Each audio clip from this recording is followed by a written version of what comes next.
n'allez pas me citer le PPRD. C'est que l'UDPS a été piégé. Ce n'est pas Kabila qui avait donné à l'UDPS de quelle manière le PPRD fonctionne. Mais il n'y a pas de démocratie, c'est du sang. Ce sont des signes précurseurs aujourd'hui. Et même si c'est prouvé qu'il est empoisonné, vous êtes confiné, vous êtes déconfiné dans le confort de votre maison. Bienvenue dans votre rendez-vous d'information politique de la République démocratique du Congo sur votre chaîne Congo Suisse Télévision. Merci fidèles internautes de toujours suivre les informations sur notre chaîne et de vous abonner sur notre page. Alors aujourd'hui nous allons parler de la situation politique de la RDC, de tous ces procès qui sont en cours et de la situation de la déchéance au niveau de l'Assemblée nationale. Nous allons le faire bien sûr avec un expert de médias. Mais tout d'abord, nous allons voir ce reportage qui va un peu nous donner une idée sur ce qui se passe en République démocratique du Congo. L'appareil judiciaire congolais a énormément du boulot cette semaine. Après la deuxième séance du procès 100 jours, la comparution du député national Jean-Jacques Mamba, un autre dossier judiciaire va attirer ce vendredi 29 mai 2020 l'attention du peuple congolais.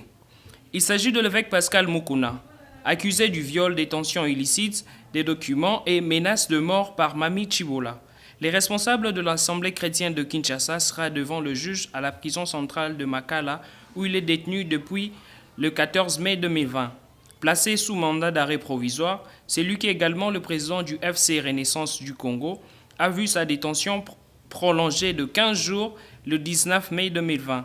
Pascal Mukuna s'est montré très récemment offensif envers le régime de l'homme de Kingakati, Joseph Kabila, ancien président de la République démocratique du Congo, et toute sa famille politique. Les sillages politiques actuels se marquent de la situation qui sévit au sein du parti présidentiel. L'Union pour la démocratie et le progrès social connaîtrait, selon certaines langues, une crise de légitimité.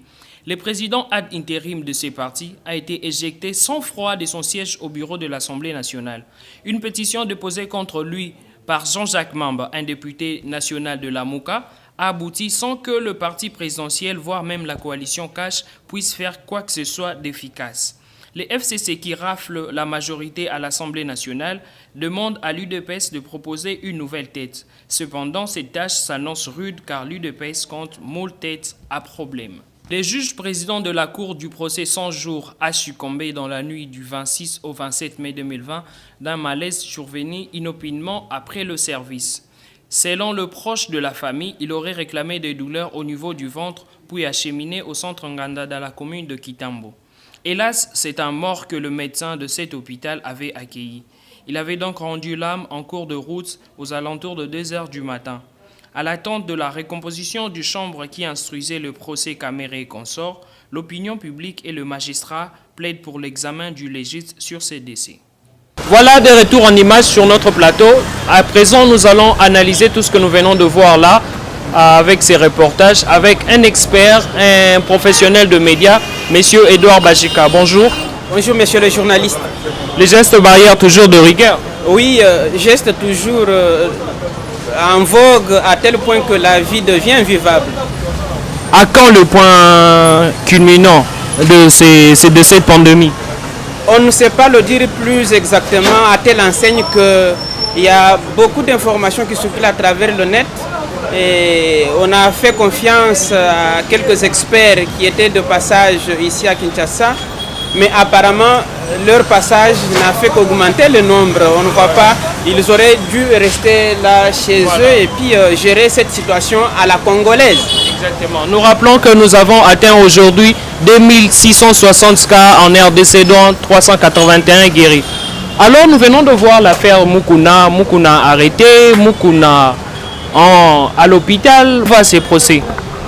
Oui, nous, c'est-à-dire Congolais, nous apprécions à sa juste valeur l'ascendance de la justice congolaise qui reprend du poil de la bête. La justice n'a toujours pas existé. Maintenant, avec la volonté manifeste du chef de l'État, il y a quand même une lueur d'espoir. Mais également, il y a cette instrumentalisation de la justice dans l'affaire Mukuna. J'ai suivi de près l'évolution et il y a beaucoup de choses à redire au niveau de la justice. Pour compléter tout justement, tantôt Mukuna nous avait amené l'éveil patriotique où il était en train de dénoncer la mégestion du pouvoir passé. Ne pensez-vous pas que ce procès est un acharnement contre sa personne? Je ne le dis pas dans des termes identiques, mais ce qui est vrai, c'est que c'est cette lutte et l'éveil patriotique qui lui vaut aujourd'hui la prison, en un mot comme en mille. Donc Kabila n'en est pour rien. Et je veux dire que la justice à ce niveau, pour le dossier concernant Mukuna, la justice, on connaît comment elle a évolué d'abord par le magistrat instructeur, toutes les procédures, le modus operandi n'a pas été respecté.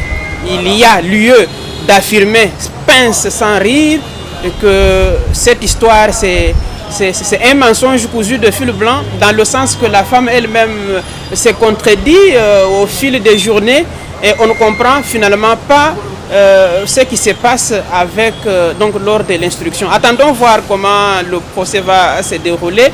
Mukuna a ses avocats qui vont prendre sa défense. Lui-même aura la possibilité, comme il l'a suggéré à certains compatriotes qui l'ont côtoyé à la prison, il a la possibilité de tailler au grand jour les raisons cachées de son emprisonnement.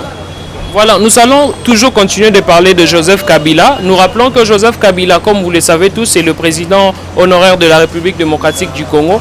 Mais nous avons l'impression comme si Joseph Kabila devient tout puissant. Il a la majorité à l'Assemblée nationale, il a la majorité au Sénat, il a la majorité des gouverneurs. Aujourd'hui, on accuse Joseph Kabila d'être à la base de la déchéance de Jean-Marc Aboun. Ça, je ne sais pas l'affirmer, mais une analyse méticuleuse de la situation politique peut arriver à cette conclusion. Alors, c'est vrai, le FCC, Front commun pour le Congo, a la majorité partout, dans toutes les institutions, au gouvernement, au Sénat, Assemblée provinciale. Et c'est aussi ça qui lui donne cette aura de pouvoir dicter sa loi. Et concernant les dossiers Jean-Marc Kabound, en politique, surtout à la congolaise, tous les coups sont permis. Et Kabound, son mal, c'est d'avoir dénoncé l'organisation d'un congrès budgétivore, ce qui a fait échapper aux élus nationaux plusieurs dividendes. Et voilà qui justifie aujourd'hui tout acharnement contre le président ad intérim de l'UDPS. Pouvons-nous dire à ce jour que Kabila a donné, Kabila a repris? Je crois qu'il faut peut-être le dire, mais en d'autres mots. Et c'est pas Kabila qui avait donné à l'UDPS le poste de premier vice-président de l'Assemblée nationale. C'était le résultat de négociations interminables quant au partage de responsabilités, que ce soit au niveau du gouvernement, que ce soit au niveau du bureau de l'Assemblée nationale. Ce que les gens ne comprennent pas, moi je vois au-delà du rideau, c'est que l'UDPS a été piégé. Chaque jour qui passe, il y a des combines, il y a de messes noires en train de voir de quelle manière il faut affaiblir le parti présidentiel.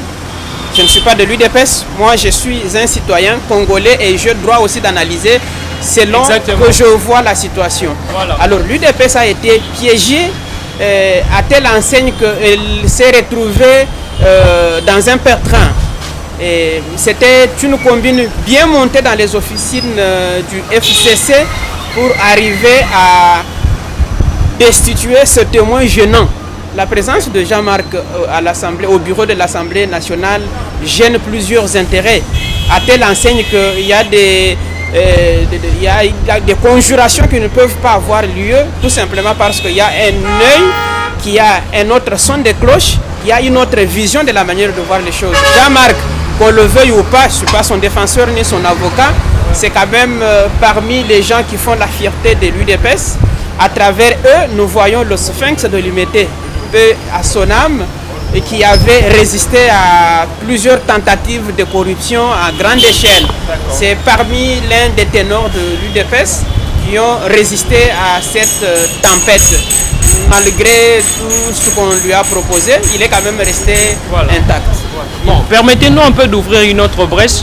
Tantôt, nous avons entendu parler que C'est selon un communiqué officiel que le ministre de l'Intérieur ne reconnaît pas Jean-Marc Abound étant le président ad interim. Que dites-vous à propos de cela? Oui, ce n'est pas le ministre de l'Intérieur, je corrige, c'est le secrétariat du ministère de l'Intérieur qui se base sur base des statuts. Exactement, ce poste-là n'est pas reconnu parce que ce n'est pas dans les statuts de l'UDPS. Mais ici, nous sommes dans un contexte. L'UDPS, en élaborant le statut, n'avait jamais prévu, n'avait pas vu très loin pour insérer cette nuance dans ces statuts qu'un président du parti serait élu un jour président de la République. Peut-on dire que l'UDPS était un parti désordonné? Je n'ai pas dit ça, je n'ai pas dit ça. Mais ici, il s'agit d'une impérieuse nécessité. Nous nous retrouvons devant un fait accompli. Et dans un besoin ou un péril extrême, on peut se soustraire à toutes les obligations conventionnelles. Alors c'est une jurisprudence qui a été, dont a usé le président Tshisekedi après son élection. Il ne fallait pas que ce poste reste vacant. C'est ainsi que l'intérim a été accordé à Félix, à Jean-Marc Kabound, même si celui-ci a de pouvoir limité. Il ne peut pas vraiment, il n'a pas la latitude de faire ce que ferait un président élu, un président du parti élu. Donc il est restreint à certaines obligations. Mais l'UDPS peine à trouver un remplaçant pour Jean-Marc Kabound. Nous avons suivi selon une déclaration du parti. Il semblerait que l'UDPS n'est pas encore prête à trouver un remplaçant pour Jean-Marc Kabound au sein du bureau de l'Assemblée nationale. Jérémy, je vous aime bien parce que vous utilisez chaque mot à sa place. Vous dites « il semblerait ». Oui, vous savez, il nous dubite. Dans les doutes, on s'abstient un peu. Ça, ce sont des informations cousues dans des... Bon, n'importe qui aujourd'hui, c'est aussi ça, les avantages de l'inconvénient des réseaux sociaux. Quelqu'un peut fomenter un truc, il les balance sur les réseaux sociaux et ça devient une information. Donc indigeste bien entendu. Et l'UDPS a beaucoup de cadres, beaucoup, et les autres sont inconnus du grand public. Mais ils évoluent au sein du parti dans l'ombre. Dire que Jean-Marc n'a pas de remplaçant, c'est une bévue qui ferait éclater de rire les étoiles si elles pouvaient bien rire. Et ça ferait mal au cadre que je connais personnellement de l'UDPS, qui est une école. L'UDPS a beaucoup de cadres, beaucoup de gens honnêtes qui peuvent mieux faire. Mais seulement, le contexte ne le permet pas. D'abord, de quelle manière, dans quelles conditions Jean-Marc a été destitué et pour quel but? Lui trouver tout d'un coup son remplaçant, c'est ouvrir encore une brèche aux suicidaires qui nous comptent, qui ne jurent que par l'évaporation de ce parti politique qui a fait preuve qui a donné naissance à tout ce qu'il y a aujourd'hui comme rubambelle de partis politiques. Donc c'est tombé dans le piège de ceux qui ont mijoté et programmé la mort inexorable de l'UDPS. Il le fera, le parti le fera au moment opportun. Mais le faire, c'est ouvrir une brèche à ceux qui pensent que le parti doit être fragilisé pour avoir exactement le chef de l'État. Parce que la destitution de Jean-Marc Kabound, moi je vois au-delà de cette édition un combat contre Félix Tshisekedi. Un combat contre Félix Tshisekedi. Bon, on va y arriver. Mais à l'entretemps, le bureau de l'Assemblée reste quand même handicapé. Si cela dépendrait que de vous, quel nom avez-vous à proposer? Je n'ai pas de nom à proposer. Il y a beaucoup de candidats parce que cela ne m'est pas demandé par le parti, mais le parti a beaucoup de candidats, des gens intellectuels, honnêtes, ingénieux, justes, logiques et honnêtes. Des gens pieux, si vous le souhaitez bien. Je crois que le parti le fera au moment opportun. S'ils ne veulent pas le faire maintenant, c'est pour ne pas céder aux caprices de ceux qui pensent que le parti est à anéantir. Il y a beaucoup de candidats, je ne saurais pas citer les noms, ça va prendre par exemple 3 jours quand il faut le citer. Mais je connais, c'est un candidat très honnête, intelligent et puis qui travaille dans l'ombre. Donc l'UDPS tient et tiendra toujours mais seulement elle est combattue par ceux qui pensent revenir au pouvoir, et ceux qui pensent de cette manière utilisent parfois le fils maison de l'UDPS pour combattre leurs frères. Et ça, beaucoup ne l'ont pas encore compris. Mais pour aider nos internautes qui sont en train de nous suivre et qui ne connaissent pas beaucoup l'UDPS, pouvez-vous nous donner au moins 3 noms sur lesquels nous pouvons réfléchir? Ah non, 3 noms, je serai partial. 3 non, non. Si vous me demandez par exemple 3000, je veux bien le faire. Mais 3, c'est me donner du travail parce que je ne sais pas vraiment sélectionner qui dépasse qui en termes de quoi. Mais nous parlons exactement de membres de l'UDPS qui sont députés. Oui, ils sont là. Il y a le prof Mbata, il y a notre ami ici, les noms m'échappent. Ils sont là des gens honnêtes qui peuvent aussi bien travailler. Il y a le prof Chulumbu, il y a notre ami... Henriette Ouam peut faire affaire. Oui, Henriette Ouam est alliée. Henriette Ouam n'est pas de l'UDPS. Elle est alliée de l'UDPS. Alors pour ce parti, ce poste revient à l'UDPS et non au regroupement CACH. Ça aussi, c'est aussi ça la question qui divise la classe politique. D'abord, l'UDPS est déjà divisé quant à ces sujets. Il y a le parti qui pense que aucun député national de l'UDPS ne peut postuler à ce poste. Et pour les élus, pas question, c'est à eux de voir dans quelle mesure ils peuvent trouver la solution à ce problème.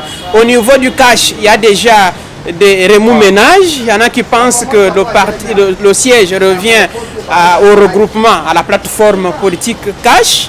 Et au niveau de l'opposition, ils pensent qu'il y a eu des négociations biaisées qui ont fini par donner ce poste à l'UDPS alors que celui-ci revient de droit à l'opposition. Donc toute la classe politique est divisée quant à ce. Et ça, ceux qui ont mijoté la scène sont en train de jubiler. On s'attend, on ne connaît pas le prochain épisode. Bon, avant de clore tout justement ces chapitres de l'Assemblée nationale, vous avez cité un nom tantôt, Paul Chilumbu. Paul Chilumbu, c'est un cadre de l'UDPS que nous savons tous, qui a été suspendu par Jean-Marc Aboun.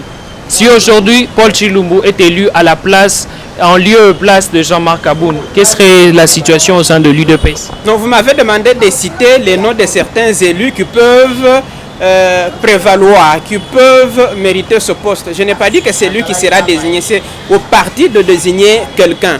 Concernant cette querelle interne, c'est une cuisine interne et c'est de bonnes guerres. Ça peut arriver dans chaque parti. C'est aussi ça l'inconvénient de la démocratie. Chilumbu a désavoué Jean-Marc Aboun. Oui, mais jusque-là, je disais que c'est aussi ça l'inconvénient de la démocratie dans un parti politique. On l'a vu avec Etienne Tshisekedi. Les désordres ou les mésententes n'ont pas commencé aujourd'hui. Dans un parti politique qui y est dirigé de manière ordinaire, c'est-à-dire en suivant le jeu démocratique, ce genre de problèmes peuvent surgir à tous les niveaux. Si vous voyez un seul parti politique qui s'est dit démocratique et qui n'a pas ce genre de choses depuis sa naissance, depuis le chant du coq jusqu'à aujourd'hui, n'allez pas me citer le PPRD, parce qu'on connaît de quelle manière le PPRD fonctionne. Il s'est dit aussi démocratique, mais il n'y a pas de démocratie. Ça, on ne se voile pas la face. Il n'y a pas de démocratie. C'est un individu. C'est un autre sujet. Voilà, c'est un individu qui le manipule à sa guise. C'est pas le cadre, n'ont pas la parole, n'ont pas la liberté d'expression comme ça s'est fait à l'UDPS. Aujourd'hui, à l'UDPS, n'importe qui peut s'élever et dire voilà, Tshisekedi n'a pas fait ceci, Kabou n'a pas dit, n'ont pas fait ceci. Ceci. Revoir les textes au sein de l'UDPS et imposer les élections avant les élections au sein du bureau de l'Assemblée. Je n'ai pas le texte, je n'ai pas le statut de l'UDPS pour expliciter concrètement de quelle manière le congrès doit être organisé. Je suis un observateur, mais je pense que le congrès sera convoqué au moment opportun. S'il ne l'est pas aujourd'hui, c'est pour ne pas donner ne pas ouvrir une brèche à ceux qui veulent à tout prix enterrer ce parti, ce parti qui a fait preuve de bonne volonté dans sa gouvernance, avec le président Félix Tshisekedi qui aujourd'hui essaie de redonner de la dignité aux Congolais, notamment à travers la justice. C'est pour une fois qu'on apprend, une première depuis que le Congo est Congo, qu'on apprenne qu'un haut dignitaire du parti ou bon, du pouvoir ou les DG des entreprises sont arrêtés et jugés pour détournement. Vous n'allez pas me citer un seul exemple de la durée de régime précédent qu'un tel haut cadre ou un tel responsable politique a été traîné en justice non plus. Donc, il est ridicule de se taire à propos d'un témoignage. Quand c'est bien, il faut le dire très clairement et en des mots clairs. Nous avons un autre problème. Nous avons le mariage FCC Cash. Beaucoup pensent que c'est un mariage qui tend vers le divorce.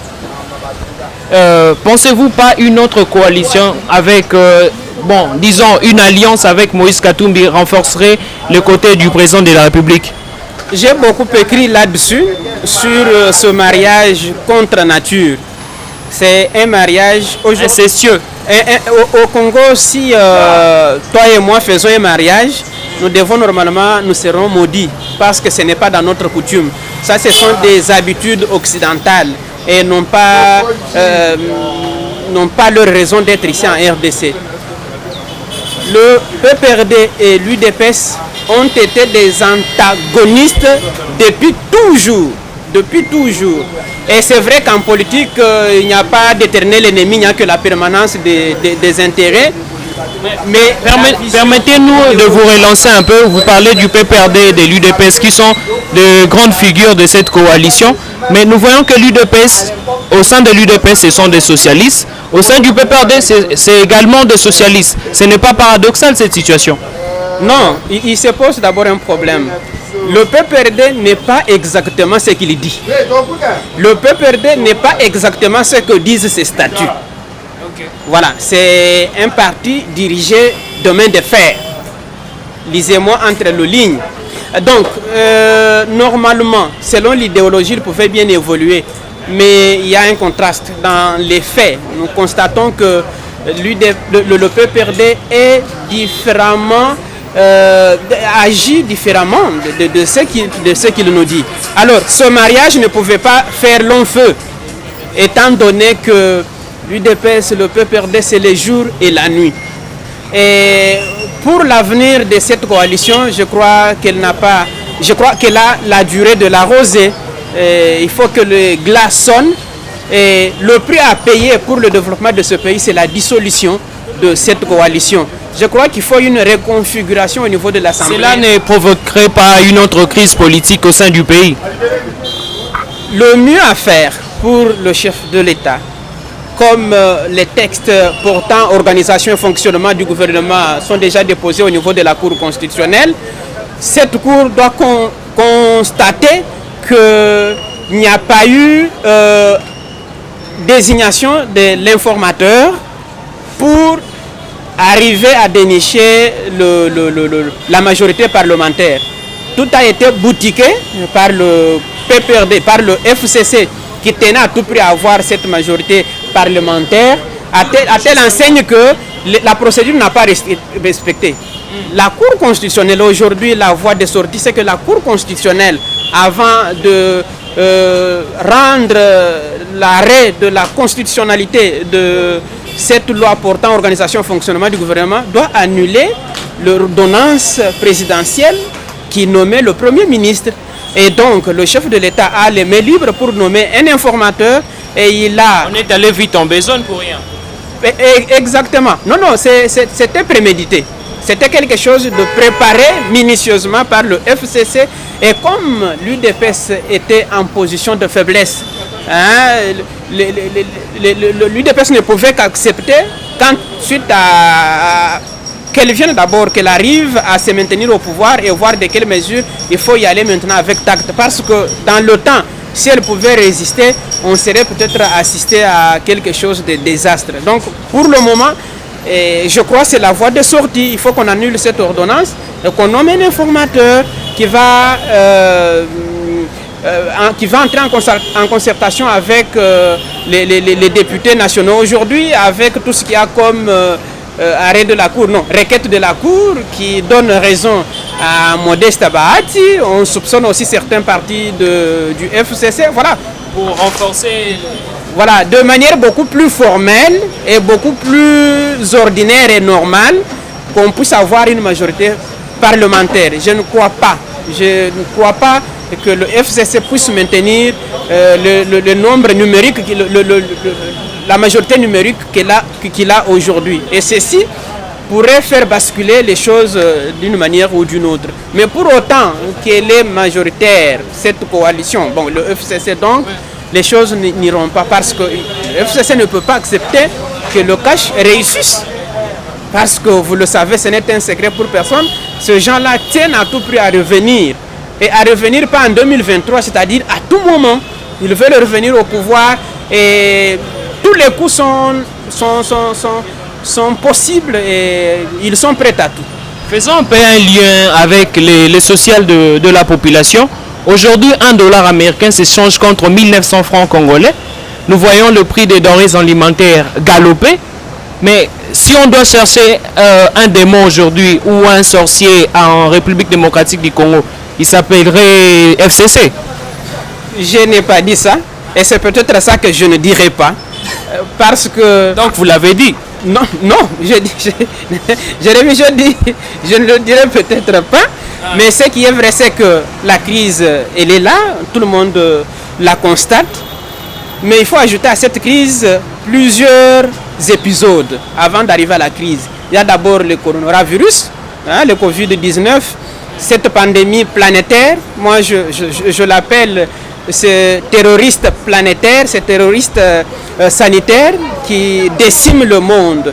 Ça, c'est aussi un fait, à telle enseigne que tout le projet de construction, l'arrivée des investisseurs pour qu'il y ait du travail à donner aux Congolais, tout ça, c'est bloqué. Aujourd'hui, aucun investisseur ne peut venir dans le contexte actuel. Mais il faut aussi révéler un point qu'il y a au niveau du gouvernement, c'est un gouvernement multiforme. Il y a beaucoup de gens, les ministères clés sont tenus par le FCC. Il y a par exemple le ministère de Finances, la Banque centrale, tous les consorts. Ce sont ces gens qui sont à la manœuvre. Et ce sont eux qui doivent rendre compte, nous dire pourquoi il y a cette crise. Mais tout ça retombe sur le chef de l'État. Mais il y a beaucoup à refaire. Voilà, il n'a pas aussi les mains libres. C'est vrai qu'il a promis le bic rouge, cela se fait attendre, mais il y a des choses qui ne peuvent pas être supportées si nous voulons que la crise soit endiguée. Donc le chef de l'État doit agir, taper du poing sur la planche, parce que visiblement il y a des ministres qui font tout pour que le chèque soit patent. En parlant du fameux stylo rouge, ça court dans les rues de Kinshasa que ce stylo n'a pas d'encre. Non, il l'a dit, mais ce n'est pas le même jour qu'il doit commencer à corriger pour faire plaisir aux Congolais ou au monde entier non plus. Il faut réunir tous les éléments. C'est la politique et c'est différent du football. C'est la politique, c'est différent du commerce que nous faisons. Il faut réunir des éléments, il faut juger les pour et les contre, surtout trouver le moment M. Il faut trouver l'heure H, sinon tout catapulterait en sa défaveur. Donc il faut être très vigilant, très prévoyant avant d'agir. On ne va pas agir pour faire plaisir à une certaine classe politique ou à la population non plus. Donc on doit agir et assumer ce qu'on a posé comme acte. Et ce stylo rouge nous amène dans le procès Caméré.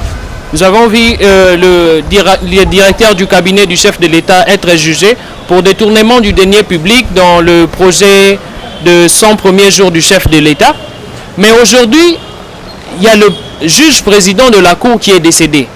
Nous rappelons Raphaël Liani qui est décédé, mais aujourd'hui son corps se trouve à l'hôpital de Kankokolo où un médecin légiste doit établir la situation de sa mort. Qu'est-ce que la suite de ce procès?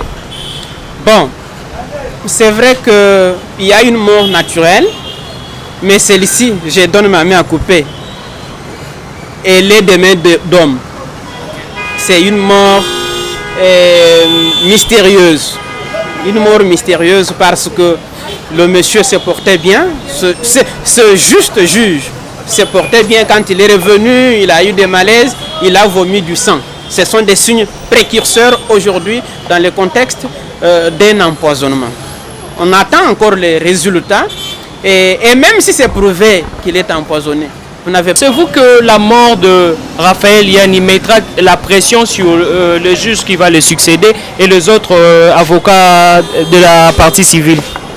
Si il s'avère exactement que le juge Yanni a été tué par poison, c'est que celui qui l'a empoisonné, c'est pourquoi il l'a fait. Et c'est aussi une sorte de pression. En politique, ça se comprend, c'est une sorte de pression, un signal, une alerte aux autres qui doivent se conformer à la volonté de celui qui a organisé ce crime. C'est vraiment un crime d'État et cela doit être puni. Moi, ces enquêtes, oui, elles révéleront peut-être tôt ou tard qu'il s'est agi du poison, mais encore faut-il qu'on nous indique qui réellement l'a empoisonné et puis c'était ou parce qu'il n'y a pas de preuve. Il est mort sans parler, hein, il est mort sans confession, il n'a pas dit clairement les mobiles, donc les raisons de sa mort inopinée. Et là, ça reste difficile, ça reste... Merci beaucoup, Edouard Bajika. Je vous remercie, vous qui êtes venu vers moi, cher ami Jérémy. Merci à Congo Suisse pour le travail télévision, pour le travail que vous abattez. Vous avez tout notre soutien. Merci. Merci à vous aussi. Alors voilà, chers internautes, nous sommes arrivés à la fin de notre magazine d'information politique. Nous vous rappelons encore de vous abonner sur notre chaîne pour ne plus rien manquer à partir de maintenant. Toutes les informations politiques concernant la République démocratique du Congo, vous allez les trouver ici avec des précisions. C'est ici que nous allons infirmer, nous allons confirmer tout ce qui est vrai et ce qui n'est pas vrai. Alors là, nous disons un grand merci à notre producteur, nous disons un grand merci à notre superviseur et à toute l'équipe technique de Congo Suisse Télévision. Merci et à la prochaine.